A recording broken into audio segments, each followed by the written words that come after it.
What's going on, you guys? So in the last video we built the handle, which is going to be the remote extension for the shifter. Now that that's installed, I can finally get the handbrake mounted, so that's what I'm going to do today.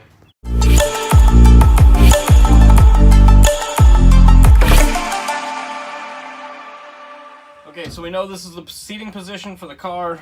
This is where the shifter is going to be, right here. And this is a very good spot for the handbrake. I like to keep it right within reach here. So when I pull that, I want to make sure I have clearance on the steering wheel. And when I let go, I can grab right back onto the wheel. So I don't really like doing them over here or pull-up styles down here. Just nice and close to the steering wheel will work really good right here. So I'm going to go ahead and cut out a bracket that I will weld on to the actual chassis here. And then it's going to bolt on in the two spots right here. And then back here in the bottom, I'm going to drill 2 holes and put a plate underneath to bolt it on to the top there. I still need to drill holes so I can access the bolt holes for the shifter down there though. I'm going to have to make sure I leave room for those, but I can go ahead and get the brackets cut for that. So I'm going to go ahead and do that right now and catch back up to you guys after that. Now I got the bracket cut and drilled out that I'm going to be welding onto the actual chassis, and the handbrake's going to sit on top of this. So you can kind of see I actually went ahead and threaded the holes that I drilled also. Not necessary, but it makes it a little bit easier. The reason it makes it easier is because what I do is I put studs in it. So I don't have any studs, but I have bolts. So I cut the heads off the bolts and basically thread these into there, and they'll hold into there until I can weld it on. Just makes it a little bit easier to keep them straight in the hole while you weld it. So I'm going to go ahead, get these all cut up, get these, well, before I weld them on, I actually need to trace the holes over to the handbrake that I have in the vise, drill the handbrake out, and then I can put the studs into this. So I'm going to do that right now. I went ahead and drilled and tapped and cut the studs down, put the studs in there.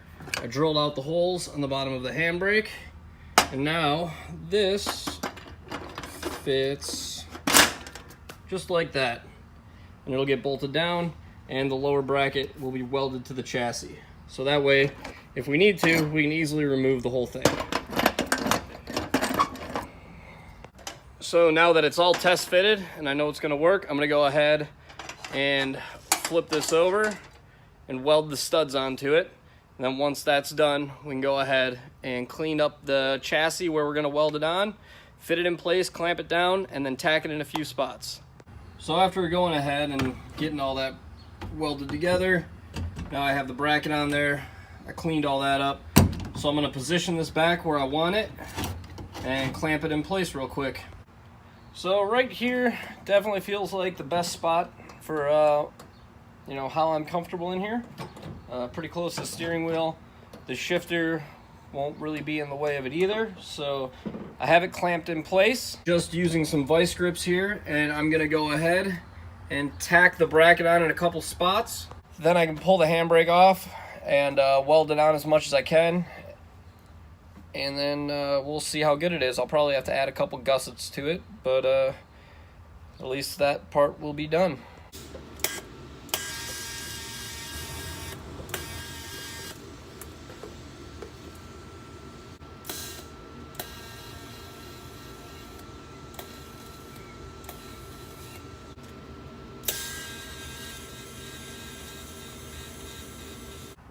And there's our final position for where the handbrake is going to go. Now, I'm still going to need to make a bracket to gusset this down to here so it doesn't want to move this way. I'm not going to do that right now because there's all this sound deadening in here, so I'm going to have to wait until I get the seat and everything back out of it, which I'm going to have to do soon. That way I can get all this off of here and then probably build a brace down here for this side, and then the same thing, triangulate that up to this piece here, and that'll make it really nice and rigid. But we definitely have a good idea of it being mounted in the car, and I can get the brake line routed now at least. But it is like 110 degrees in this car right now, and doing that little bit is more than enough for me right now. I got a couple other things I need to get done today, so I'm gonna just put the rest of this on hold for now, take care of that stuff. But that's gonna be it for this one. So like the video if you liked it, subscribe to the channel and follow the build along, and I will catch you guys later.